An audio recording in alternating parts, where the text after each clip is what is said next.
Hey guys, welcome back to my video. तो आज मैं लेकर आई हूँ एक न्यू किट। और किट दिखाने से पहले मैं आपको कुछ कहना चाहती हूँ। अगर आप मेरे वीडियो पे न्यू हो तो मेरे चैनल को सब्सक्राइब और लाइक एंड शेयर ज़रूर कीजिएगा। चलो अब किट देखते हैं। गो। सो ये है हमारी किट। चलो अब इसको ओपन करते हैं। यहाँ से ओपन होगी और ये हमारी किट निकल चुकी है। तो कैसे लग रही है आपको किट, ज़रूर बताना। तो यहाँ से हम इसको ओपन करेंगे। अंदर से फोम है और ये कुछ इस तरीके की है। और यहाँ पर ये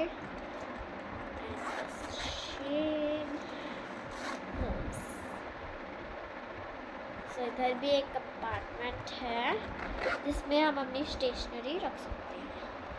अब इसको क्लोज कर देते हैं। कैसे लगी आपको किट, कमेंट करके ज़रूर बनाना। तो बाय बाय।